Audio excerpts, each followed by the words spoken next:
নমস্কার সম্মানীয় দর্শক মণ্ডলী, নিমতিয়া দর্শন চ্যানেলে আপনাদেরকে স্বাগত।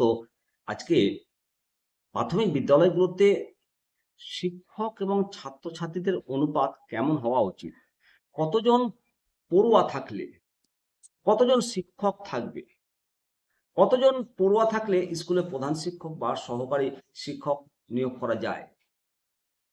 শিক্ষা অধিকার আইন RTE অ্যাক্ট 2009 ঠিক কি বলছে, এই সমস্ত গুরুত্বপূর্ণ প্রশ্নের উত্তর নিয়ে বিস্তারিত আলোচনা করব। সঙ্গে শুভরাম। আজকের ভিডিওতে সমস্ত শিক্ষক শিক্ষিকা, চাকরি প্রার্থী এবং সচেতন অভিভাবকগণ অত্যন্ত গুরুত্বপূর্ণ আলোচনা হতে চলেছে, তাই স্ক্রিপ্ট না করে পুরো ভিডিওটা দেখার জন্য অনুরোধ রইল। পশ্চিমবঙ্গের প্রাথমিক শিক্ষা পর্ষদ তথা রাজ্য সরকারের বিজ্ঞপ্তি এবং RTE অ্যাক্ট 2009 অনুসারে প্রাথমিক বিদ্যালয়ে প্রথম থেকে পঞ্চম শ্রেণীর ছাত্র শিক্ষক অনুপাত বা পিপল টিচার রেশিও, যেটাকে PTR বলা হয়, নির্দিষ্ট করে দেওয়া হয়েছে নিয়ম অনুযায়ী 30:1। প্রতি 30 জন ছাত্রছাত্রী পিছু একজন শিক্ষক শিক্ষিকা থাকবেন। তবে স্কুলের মোট ছাত্রছাত্রীর সংখ্যার উপর ভিত্তি করে এই শিক্ষক সংখ্যা পরিবর্তিত হয়। এটা সহজ নিয়ম রয়েছে, পুরো হিসেবটা সহজভাবে আপনাদেরকে বোঝাবো। ছাত্র সংখ্যা অনুযায়ী প্রয়োজনীয় শিক্ষকের সংখ্যা কত হবে? 1 থেকে 60 জন ছাত্রছাত্রী থাকলে প্রয়োজন 2 জন শিক্ষক, এখানে 30:1 রেশিও। তবে 30 জনের কম হলেও ন্যূনতম 2 জন শিক্ষক থাকতেই হবে। 61 থেকে 90 জন ছাত্রছাত্রী থাকলে প্রয়োজন 4 জন শিক্ষক। 121 থেকে 200 জন ছাত্রছাত্রী থাকলে প্রয়োজন 5 জন শিক্ষক। প্রধান শিক্ষক পদের জন্য গুরুত্বপূর্ণ নিয়ম রয়েছে।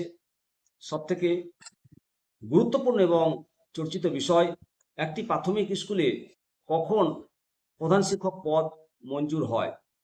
RTE অ্যাক্ট এবং সরকারি নিয়ম অনুযায়ী নিয়ম রয়েছে, যদি কোনো প্রাথমিক বিদ্যালয়ে মোট ছাত্রছাত্রীর সংখ্যা 150 জনের বেশি হয়, তবেই সেখানে 5 জন সহকারী শিক্ষকের পাশাপাশি একজন প্রধান শিক্ষক পদের মঞ্জুরি পাওয়া যায়। সহজ কথায়, মোট পড়ুয়া 150 পার না হলে আলাদা করে প্রধান শিক্ষকের পদ মঞ্জুর করা যায় না। সেক্ষেত্রে স্কুলের সিনিয়রিটি অনুসারে ভারপ্রাপ্ত শিক্ষককে দায়িত্ব সামলাতে হয়। তাহলে 150 জনের বেশি পড়ুয়া হলে মোট শিক্ষক কাঠামো কেমন হবে সেটা জানা দরকার। ছাত্রছাত্রীর সংখ্যা 150 জনের বেশি হলে 5 জন সহকারী শিক্ষক এবং 1 জন প্রধান শিক্ষক, মোট 6 জন শিক্ষক থাকতেই হবে। ছাত্রছাত্রীর সংখ্যা 200 জনের বেশি হলে এখানে অনুপাতটা কিছুটা পরিবর্তিত হয়ে 40:1 করা হয়েছে। তবে প্রধান শিক্ষক বাদ দিয়ে এই অনুপাতের হিসেব করতে হবে। ধরুন ছাত্রছাত্রীর সংখ্যা এবং সহকারী শিক্ষক, প্রধান শিক্ষক, মোট শিক্ষক এবং ছাত্রের যে PTR রয়েছে সেটা আপনাদেরকে দেখিয়ে দিই।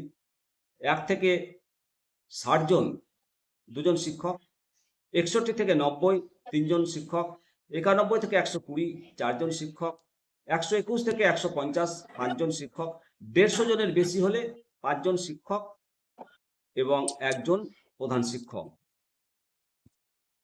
মোট 6 জন, 5 জন প্লাস 1 জন প্রধান শিক্ষক, 30:1 রেশিও বাদে।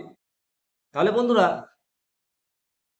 আজকের প্রতিবেদন থেকে স্পষ্ট বোঝা গেল যে প্রাথমিক বিদ্যালয়গুলোতে শিক্ষক পদের মঞ্জুরি পেতে এবং প্রধান শিক্ষক নিয়োগ সম্পূর্ণভাবে নির্ভর করে স্কুলের বর্তমান ছাত্রছাত্রীর সংখ্যার ওপর। এই নিয়ম বা নির্দেশিকা নিয়ে আপনার কোনো মতামত থাকলে অবশ্যই কমেন্ট সেকশনে কমেন্ট করে জানান। আর ভিডিওটি ইনফরমেটিভ মনে হলে লাইক করুন, বন্ধুদের সাথে শেয়ার করুন। আর নিত্যা দর্শন চ্যানেলটিকে সাবস্ক্রাইব করে রাখুন। আসুন সবাই মিলে বলি বন্দে মাতারাম, ভারত মাতা কি জয়।